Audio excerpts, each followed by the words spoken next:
Erwin, Ali, so nice to be here with you guys, starting of winter. Likewise, Nishant. Likewise, yeah. So, and I've known you guys from Satpura. We keep meeting over there. We Correct. keep crossing our paths over there, and it's an amazing place, such a diverse place. But tell me a bit more about this new venture that you guys have started, Just Future Expedition. Because even for me, I've been doing a lot of game drives in different national parks across India, and now I'm someone along with my wife, we're nature lovers, and we want to go outside of this whole tiger game drive thing now. We want to explore more. So tell me a little bit about that nature. Correct. So, Nishan, as you have asked and you know that we've been in Satpura for a long time, Just Nature is a new venture where we are actually exploring other aspects of wildlife within India and overseas. And over the years, we've had so many guests come to us.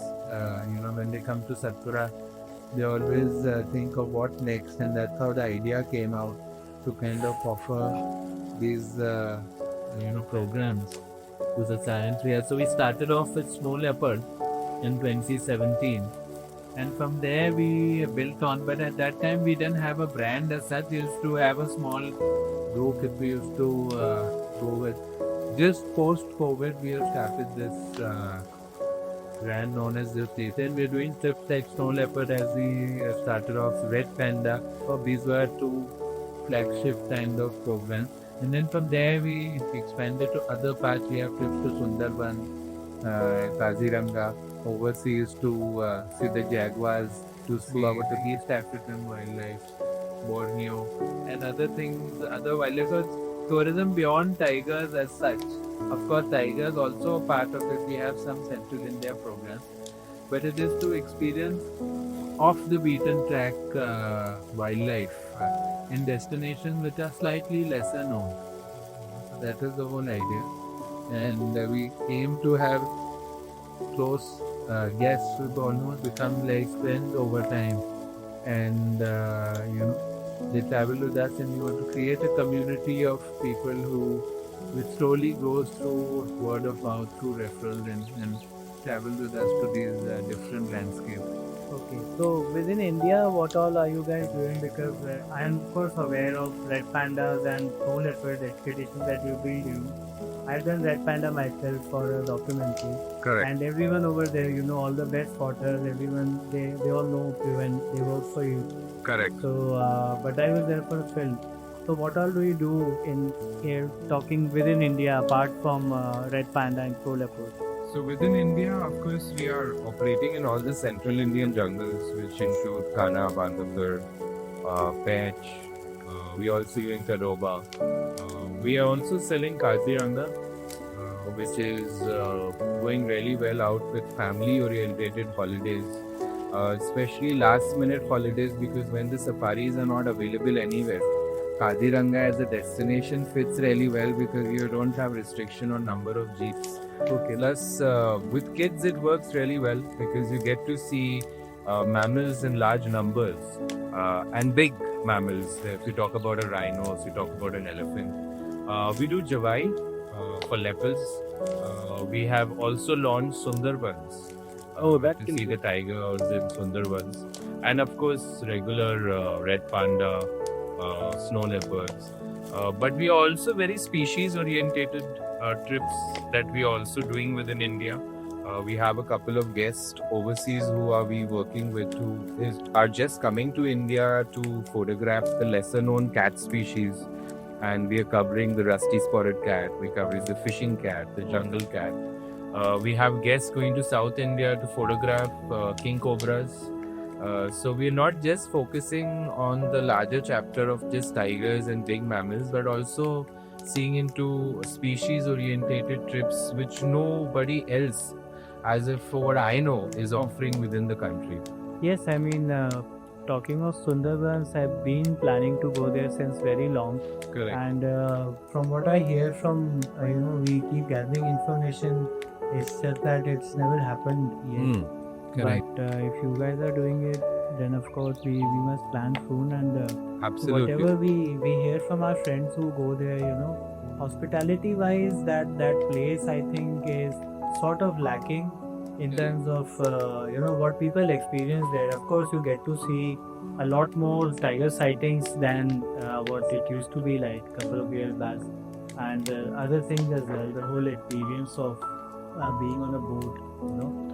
But hospitality wise, what all do you offer from your side of in these remote So locations? Sundarban, as you noticed, that tiger sightings have gone up, so now there's a lot of interest there. Yeah. A lot of people just stay on the boat throughout in Sundarban. But of course, that is a different experience also. But then hospitality, as you mentioned, becomes quite basic. So what we do is we use a camp as a base, Okay. and spend the nights over there. And then we have full day boat safaris with curated itinerary with the naturalists on board. We have a tour leader like Erwin will be leading the one in January. And then we mix it up with culture also, not just about the wildlife, because Sundarban is so rich in the culture. There's the village life, the people who go out foraging into the forest, who are also prone to the tiger attacks and all that. So these sort of stories which come out also are covered in the trip, where we go and visit the villages and see their livelihood, and and so basically it's a mix of wildlife, culture, and hospitality, which we get through our lodge, which we use exclusively over there. So how many days of a tour would So this Sundarban is be ideally technically? we for domestic trips. If we have a fixed departure, the dates are announced well in advance. But if you're doing a general FIT group, which is a family or stuff, we generally tend to plan it for them either on a long weekend or a holiday when the kids are getting a holiday from school and stuff like that. But our focus, as Ali was mentioning, is not just on the wildlife but also the culture. And the lodges that we use are very hand-picked lodges. One of us would either have been there in a past trip or have done a recce to the place to understand the hospitality and stuff like that. So the lodges we use are good standard lodges, which a client or a family would expect. After a long, tiring day coming back from a safari, have good meals. Of course, comfortable you need bedrooms, that good food pampering. to eat. Some talks like this around the bonfire on drinks at night. That what a jungle trip is like. Yeah, I mean, it's an experience that we sell. Experience, and after all, it's also, it's all about seeing wildlife, education also, but it's a holiday at the end of the It day. is. So we focus a lot on the wildlife, but of course it has to be comfortable at the end when a family is traveling, when a couple is traveling. Like right now we have a trip going to East Africa for a honeymoon couple also. So it's purely designed on wildlife, but when someone is going on their honeymoon, of course they want to have the basic comforts, good food, good downtime apart from the wildlife. So wildlife is basically now, earlier it used to be a very niche holiday idea, but now a lot of people are doing it, right from families to for anniversaries, for milestone birthdays, for honeymoon. Promoting it. Schools are also, we're doing school programs for like educational trips. So our school programs are quite unique because we don't just do safari and back to back safari. Our school programs have a mix of, let's say, a 3-night program. We'll just have 1 or 2 safaris, then we'll have a nature trail. Then sometimes we teach the kids how to do camera trapping so that they understand how census is done by the forest department, just the concept of camera trapping. Some local handicrafts like pottery and all. We have the local handicraft people come and teach pottery. Visit the local schools so they see how their school is and how the local school is. Okay. Sometimes we go to the villages which have been relocated in the tiger reserve and actually visit the relocated villages and see they have an analysis of how their livelihood has improved or changed after their relocation exercise. So these are very interesting and eye-opening things for the children. I mean, especially for children who come from big cities, who Right. never experienced that rural kind of landscape Yeah, in right. general. I mean, not just wildlife.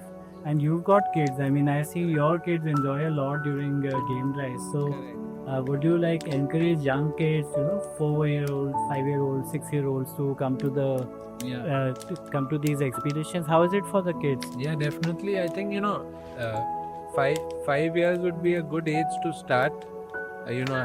My kids grew up also at our lodge in Satpura, so they were exposed early. But for longer trips, like last year, I traveled with my full family to Africa, and my son was 5 at that time. My daughter was 8, so they were able to cope with the full week-long itinerary where we were doing back-to-back safaris or activities. Then safari holidays do get tiring, because you're waking up early. You have safaris till almost midday. When you have lunch, then back on safari.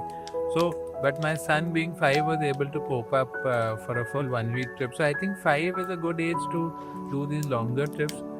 Little younger is fine for a 3-day trip as well. But ideally, kids should go when they can at least understand the experience. They can understand the jungle etiquette.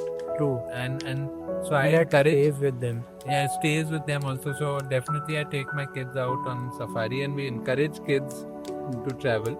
But the age to start would be, 4, 5 upward. 5 and and that's above. when I don't have kids yet, but my friends who have young kids, 6, 7-year-olds, 5-year-olds, who've been going to jungles, like friends who work in software or banking in Bangalore, they take their kid to Najaroli, or from Delhi they'd go to Ranthambore or Corbett. I've seen such a big difference between the kids who visit forests. They get sensitized to nature, to rural living, to sustainable living. All these ideas they start to sort of gather at a very young age. I think those kids, they just grow up very different. Especially after COVID, when gadgets became a very big thing in every kid's life, education had become online. Yeah. So it's I think very interesting to disconnect, to reconnect. And whenever you're traveling to any remote locations like that, you do not have internet. Yeah. And stuff like that. So then you have more downtime to, either spend time in a library, read a book, go out with a naturalist for a nature walk, or do something in the bush at that time. And like you said, I mean, it makes such a big difference of who is taking you to the forest. The yeah. one who's interpreting it for you. Correct. And talking to you about the jungle. So, how do you choose your team in the field, apart from, of course, your team from your lodges? So we have 2 different sets of experiences that we do. Like Ali was talking about an African trip, which is an NIT. So we have the best teams sorted out for us in those destinations with the in-house naturalist working with us shoulder to shoulder, making the guest experience go out well. But when we have group departures, then either Ali or me, we tend to travel with the clients on these departure dates to ensure that the experience overall is quite good. Especially these group departures are mostly people who have already traveled with us or know us. So it's a very personal relationship also with them that we share on these trips. Like in April, I'm taking an all-ladies trip of golfers from Delhi to see brown bears. Oh, wow. But they have been with us and associated with Just Natures from the time we started the company. So it works like that. See, we don't have the dedicated naturalists doing it, but if our team and the destination is sorted and we're working with a really good hospitality partner, we tend to use their team also. Okay. Because local knowledge is also important. Of course. We are based out of Bhopal or from Satpura, but having a local knowledge from that destination also helps a lot. No, that can really make or break The entire experience. Yeah. Like I was mentioning, I went to Singalila for red pandas last year. Correct. I was doing it for a big documentary production. There was a series called Asia, which is got released.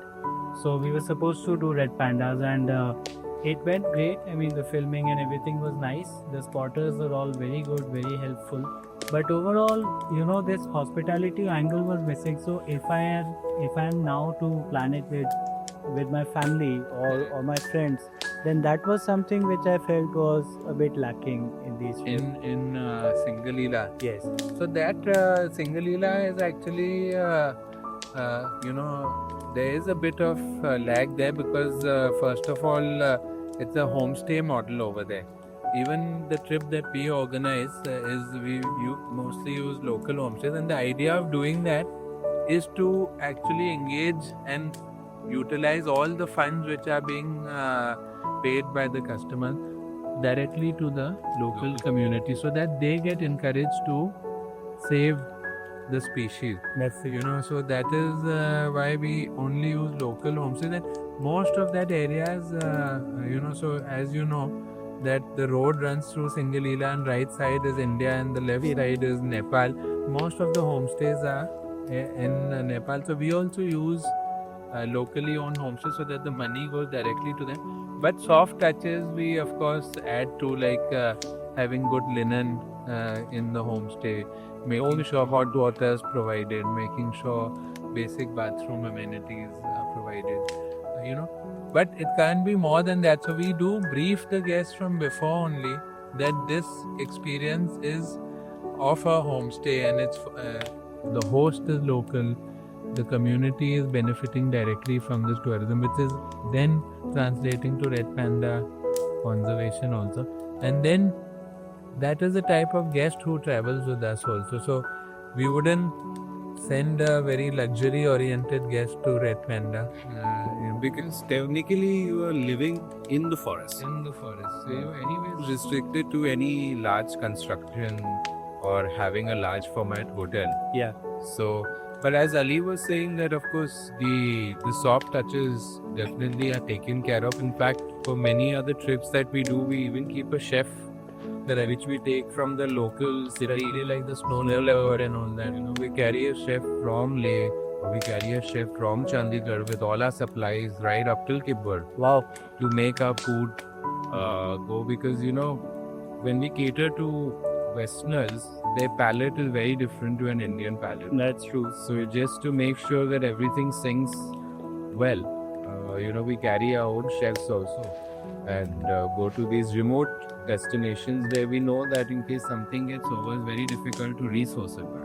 That's true. I mean, that's why, that was a filming trip, but when I do a personal trip, I'd love to do it with you guys because. Definitely reach out anytime Yeah. and we'll be happy. So talking about outside India, because even I've been traveling across India doing different species, right from Jawai to red pandas to king cobras, everything.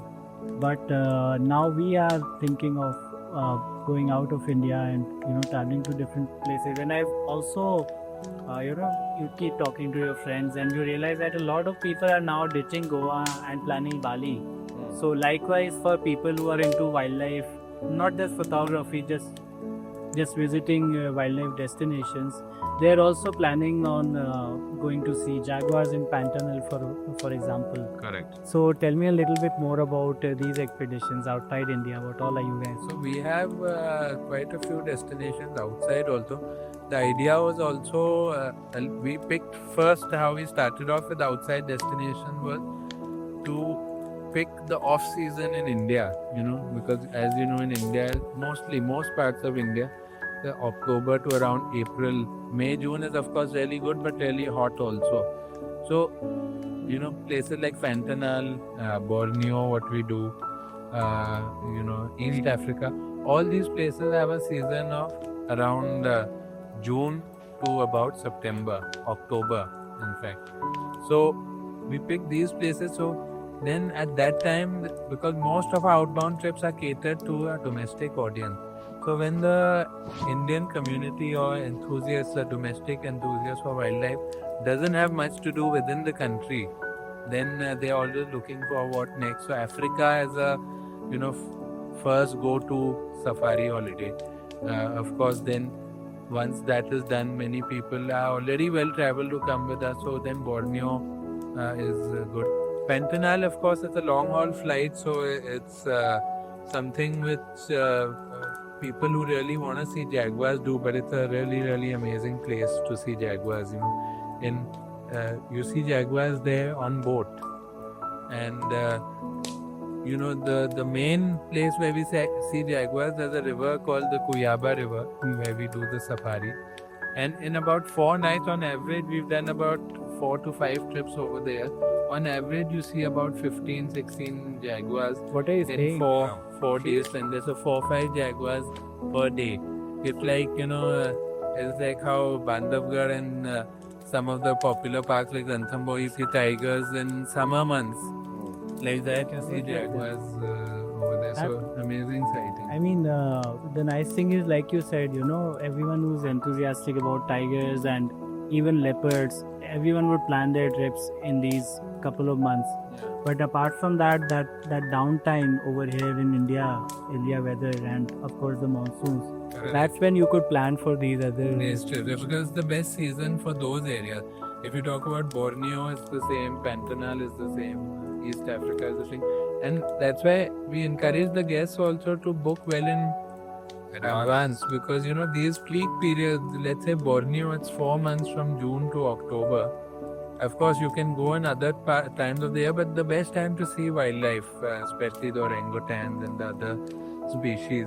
And Borneo, you have good nocturnal species, also leopard cats. If you get lucky, the clouded leopard. You have sun bears also, and then flying squirrels. A lot of nocturnal I flying. didn't know they had flying squirrels over there. And they have a flying lemur also called a colagu, which is again nocturnal. Yeah. So these are very interesting animals to see, but the best time to see it is in the dry season, which is June to October. So the whole world wants to go to Borneo at that time. So one must plan. One has to plan in advance. How many months? You want the trip to be also planned with the maximum sighting and to get the best accommodations. Yeah. Yes, that's another That's angle. I also, mean, if you're going for a both has holiday. to fit well. I'm sure with so many lodges operating. If not us, somebody else will plan it. But then just to be in the hand-picked lodges which we have selected. And have the best people And guide have you the there. team working there, it is very important. Like snow leopard, when we are very fixed on our dates. We will actually plan 26 in 25. Okay. So that we can block the accommodation, we can block our trackers, we can block the permits. Because the homestay that we use is the only homestay which has attached restrooms. Okay. Otherwise, it's all dry. Otherwise, it's dry toilets and you have to move outside Outside the house to yes. use them. But here, when a client gets individual washrooms within their room, That's a big luxury in the it's the biggest luxury you can expect at -30. Yeah, you take these things for granted, but Soul Leopard is something which is still not happened for me.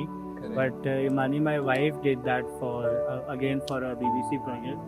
But even for Red Panda, when I went there was a blizzard, and we had heating on for a couple of hours. So that's when you actually start valuing these things. The small things. Yeah, the very small things, and Yeah, like Ali was talking about jaguars, and we face challenges to book 1 year in advance. Correct. The accommodations, everyone use, just and we wants have to go in keep that tweaking window.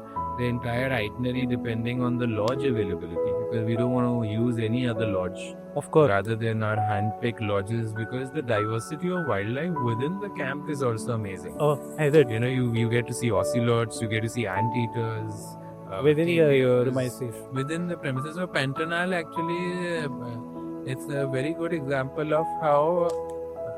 So it's about 90,000 to 1 lakh square kilometers. Pantanal, huge. And it's the largest wetland in the world. But out of that, almost 95%, in fact 95% is all private land. Okay. Only 5% or less than 5% is actually protected area. And most of the private land is cattle ranches. So those people are inherently conflict to the jaguar, because jaguar comes and kills the cattle, and then the farmers, for them it's valuable because there they sell it for beef and other things. Cattle have a lot of value there. So slowly these cattle ranchers have now become what they call jaguar friendly, who have realized that tourism This actually can bring can bring revenue. So they've stopped cattle ranching and they have built a small lodge there, and they've started tourism there and stopped cattle farming. So that private game reserve has become, some are 20,000 hectares, some are 50,000 hectares, like that. It's huge. Yeah, huge. And now, so you're living in the habitat. So you're actually having, like Erwin was saying, one place has a ocelot hide, which ocelot is a small cat. Yeah. where you can wait and then photograph the ocelot. Like that, you have tapirs with large. Yeah, you get to see all the capybaras. Those are common animals and the favorite prey of the caiman, which are the crocodiles. And because it's a wetland, so you have pools of these small water bodies all over the Pantanal. I It's mean, yeah, amazing. I saw some pictures Erwin was showing me, and I heard Yeah. that capybara were quite friendly. They'd come very Correct, close correct. to you, Yeah. and Yeah. it's If something you that want to use the pool, you have to just see that you can move the capybaras first and then dive into Wow. the pool. So they're it's like everywhere. true wilderness. I mean, Correct. staying in a ranch which is 30,000 hectares. It's I huge. mean, imagine MP has a forest cover of about 90,000 square kilometers, Correct. and over there you're in a property which is so big. Amazing. And what about other like apart from orangutan, do you see like proboscis monkeys and these things? Is it common In or? Borneo, you have 10 primate species. So proboscis monkey, you get to see. You have different types of macaques. You have different types of leaf nose monkeys, which are the langur species. You have the western tarsia, which is a small nocturnal, one of the smallest. With that funny kind of tail. Yeah, funny tail and huge eyes, Yeah. really big eyes. Very And you've got the slow loris also, which we have in. slender loris we have. Yeah. Yeah. Oh wow. And So- on this trip, we have our youngest guest who is 5 years joining the Borneo trip. Amazing. Yeah. So how is it like? When you're like in India, a lot of people are just crazy about tigers, myself included. And people want to go and see a leopard. So talking about these family of animals, like you do trips to Africa, Correct. and you do chimps, you do what all animals over there? No, so our trips currently we have all the Panthera cat species covered. So we have tigers, lion, leopard, snow leopard, and jaguar, Likewise. which we cover in our trips. Primates, so the great apes we are doing orangutan, but now in 2026 we plan a trip to Uganda where we'll cover the gorillas and the chimpanzees. So we'll cover the great apes of the world. And we also the bears. Yeah, bears. We are planning a polar bear trip in the future. So we are covering brown bear in India. We are covering black bear in India, sloth bear, sun bear in Borneo, and polar bears now. So I mean that's something that it's like a good checklist of people who want to plan animals as like I think doing family tourism, wise. especially with seasoned wildlifers, tourism is going beyond tigers. It is. People want to go out and see wildlife. Unfortunately, whenever we talk to clients about a trip, more than selling it, we are also educating them. Because within our country, everybody only knows India everybody knows Africa only for the migration. The migration. But there are so many places in Africa being a continent. We are only exploring the east part, which is Kenya. But within Kenya, you have so many places, so many different experiences to offer. Like Ali just did a horseback safari in Kenya where he was trotting and cantering through the savannas, seeing wildlife on a horseback. Must be quite an experience. Yeah, a very unique experience because all what people know is a Land Cruiser or a hot air balloon. Exactly, that's it. You And know, that's so- all the pictures that you see on the internet. On the Yeah. internet, that's right. So You're more common. even educating people and telling them about the different wildlife that they can see, which is the best time of the year to go and see this.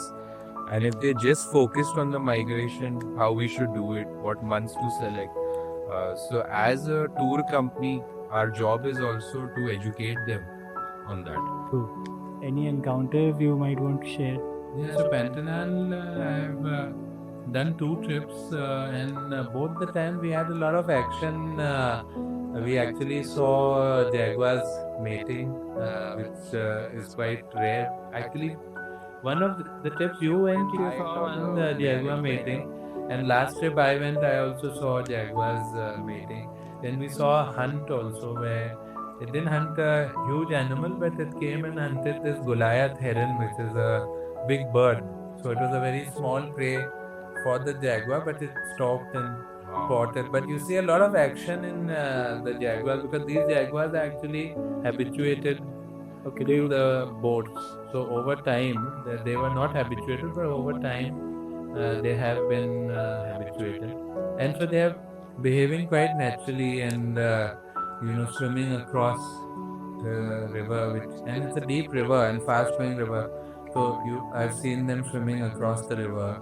I've seen them stalking caimans, not really pouncing on it, which is like a dream shot because you see it all on the documentaries. Either they catch a caiman or a capybara. And interesting part about jaguars is that like other big cats, which actually have a suffocating technique where Yeah, you go they for puncture the puncture jugular. the jugular. Jaguars, they for pound have the most strongest bite for any large cat, Okay. and they go straight, especially with the caiman and cap. Most of their prey they go from the head and actually kill with a bite to the skull and straight into the brain. So, Yeah, in, so that's how they. And the capybara also from up they go and it they is jump jumps on and twin. they crush the skull of of the caiman and the capybara. So, what's a typical itinerary like? Let's say, talking about Borneo, talking about Pantanal. How many days should one keep, and what would you suggest for these trips? No, so these trips right now, of course, we're curating them as well, but our typical Pantanal trip covers it's a 10-night, 11-day itinerary.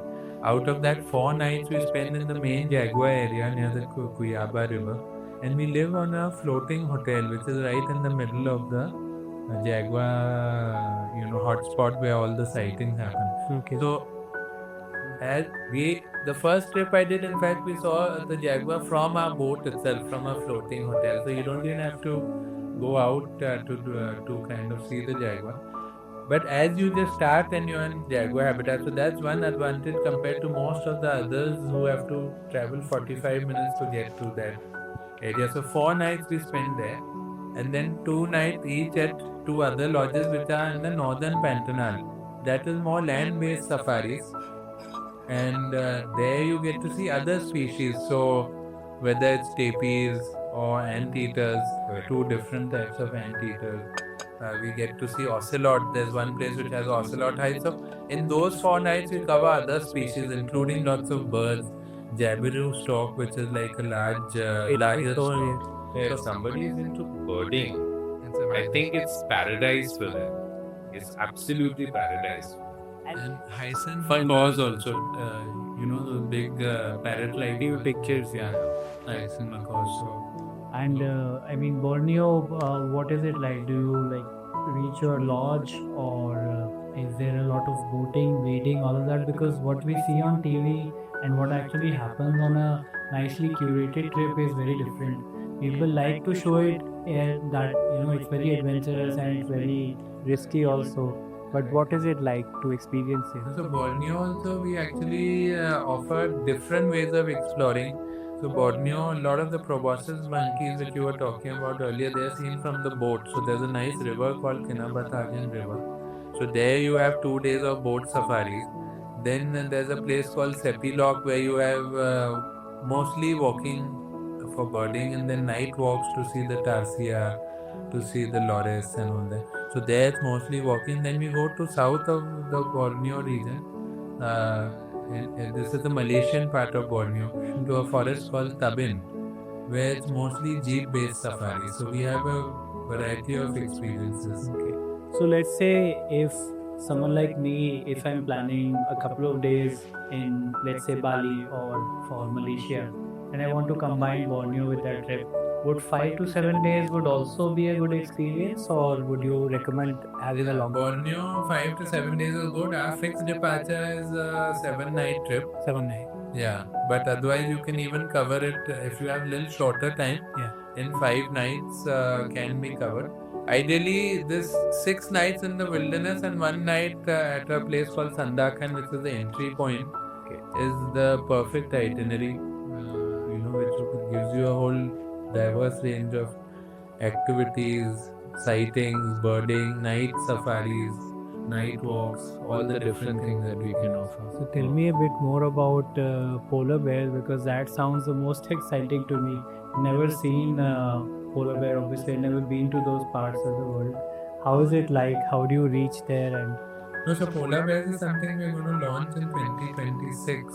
So we are still exploring the different options right now. We plan to do it in Svalbard, and not so there's two major areas for polar bears. One is Svalbard and one is the Churchill area of northern Canada. Okay, but that I think is a longer, much longer trip for especially for the audience that we have in India. I think you have to travel a lot for that one. Yeah, travel a lot also. So Svalbard is more ship based, where you have these ships where you stay on, and then you have these smaller boats, 10-seaters with guides which take you to see the wildlife.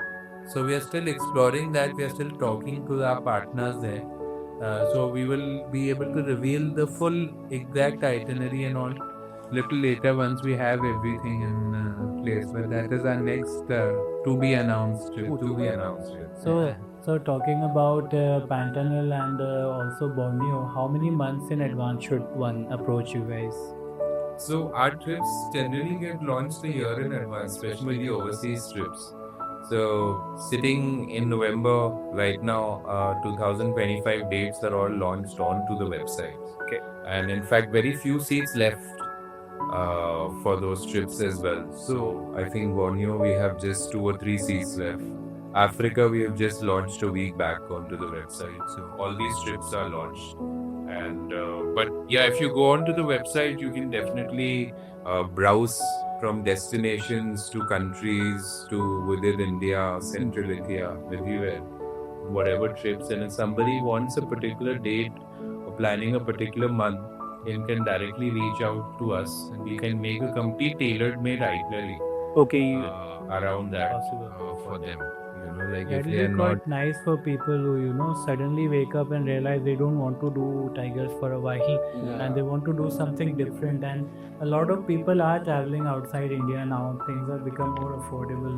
Especially after COVID, I think people are prioritizing travel for leisure and, very good. so that's something that even someone like us who are freelancer will be interested in.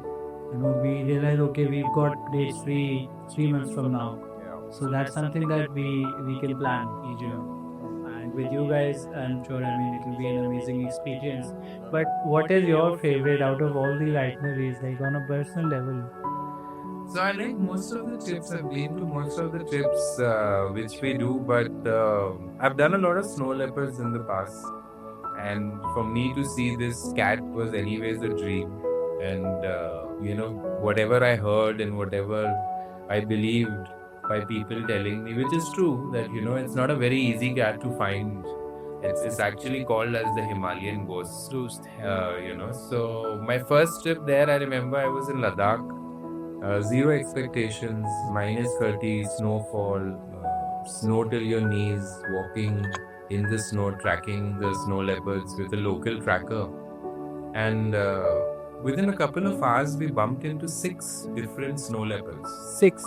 Mom with 3 cubs on one mountain, and the other mountain had another male roaming around. When we go ahead, you had another snow leopard. So what I thought by expectations, I in 10 days thought even if I could get lucky with one snow leopard, that would have been something huge for me at that time, Talking about things 8 years, 9 years down the line where nobody used to even operate snow leopards at that time.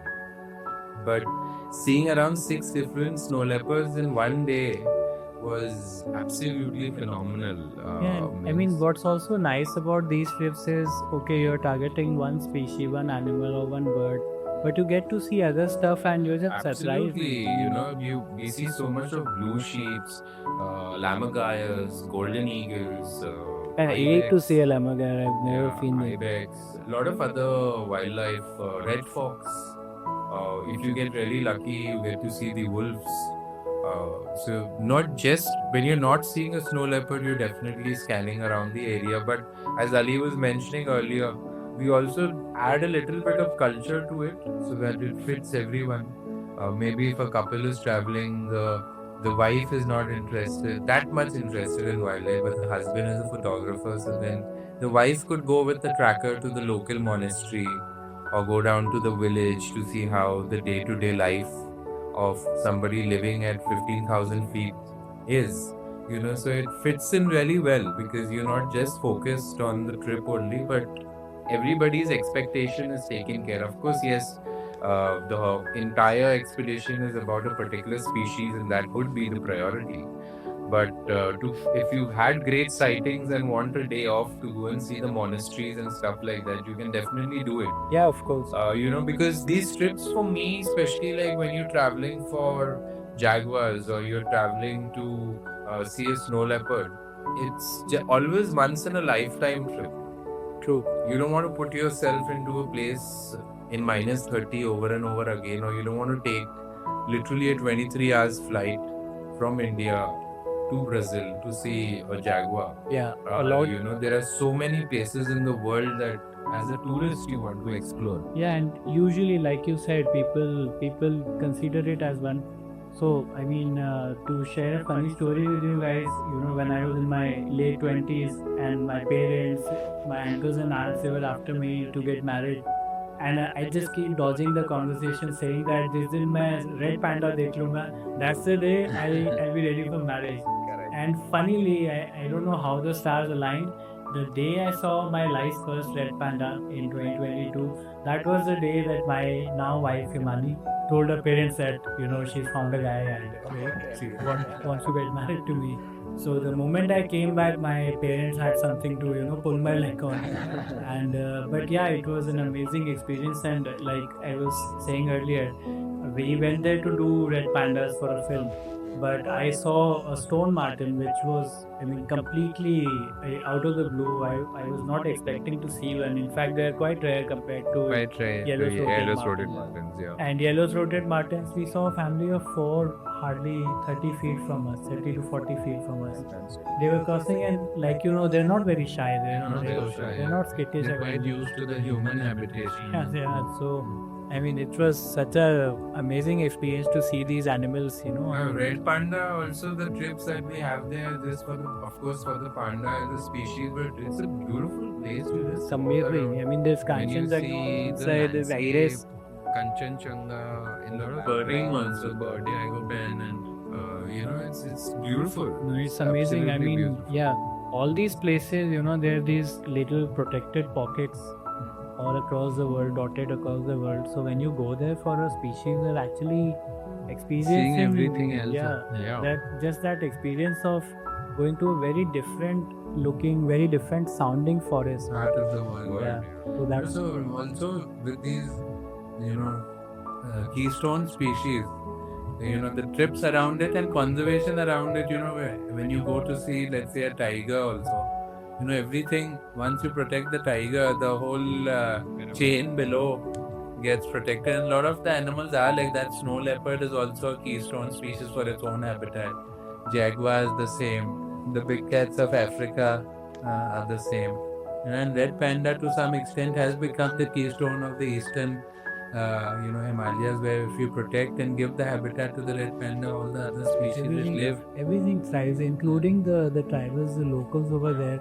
And also the other thing is that when you go to these remote places, I mean, I've not been to Pantanal and all, but even Himachal or for that matter, Sikkim and this area, Manmarjan and the Red Panda area, Singalila. I've seen all the locals are so hospitable. You can walk up to anyone, ask for a cup of tea, they'd offer you food. They're all very warm. So, like you said, combining that little walk in the village is also a great experience. It stays with It's you. a beautiful experience. I was recently in Hanley. I'd gone for the Palacios cat. A great experience. When I came back, and I and Ali were having a conversation, and I told him that I could never expect Ladakh to be green like that.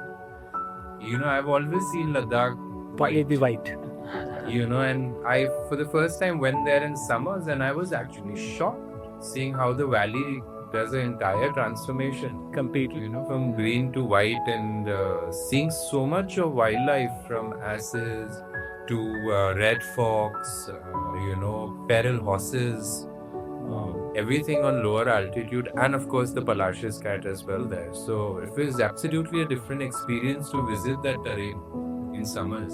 Similarly, Nishant, we also love doing Sri Lanka. Oh yes, Sri Lanka. People, of course, know Sri Lanka mostly for the culture and food.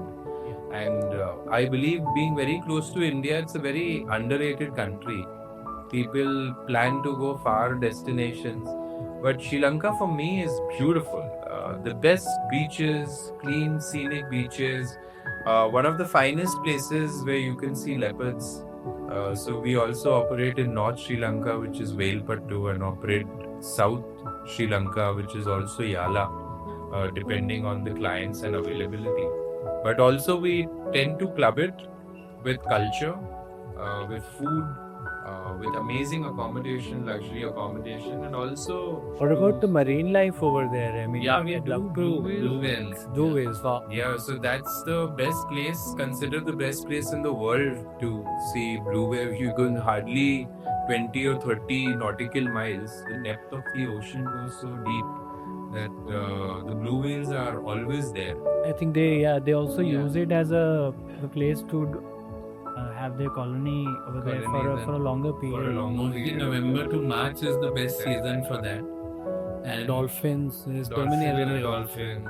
Incidentally, also you might see a lot of these things. You know, and right? rice whales also. You see the other species of Sperm whales. whales also. Sperm whale also On yeah. and off. Yeah. On and off. This time we didn't get lucky with the blue whale, but we saw bright Zion's whale, which was a lifer for all of us on the trip. Yeah. Saw But in Conan. the past, we've always seen mostly blue whales and not bright whales. So it's fantastic. It's again a different way to experience wildlife. And you get a lot of turtle species in Sri Lanka, also 5 different sea turtle. Like in India, we just have the olive back, olive ridley turtle, and there we have all the 5 different sea turtle which come onto the beaches to nest. So that's also quite interesting to see. That's very. I mean, it sounds like a very wholesome experience, Sri Lanka. You know, apart from of course the culture, but you do leopards in Vilpattu or Yala, and then you go for the marine Life. And also sloth bears. You have great sighting of sloth bears as well. Leopards and sloth bears in the parks. And So that marine wildlife. leopards and marine life, it's sounds like Yeah, it very sounds exciting. within 2.5 to 3 hours you're in Sri Lanka.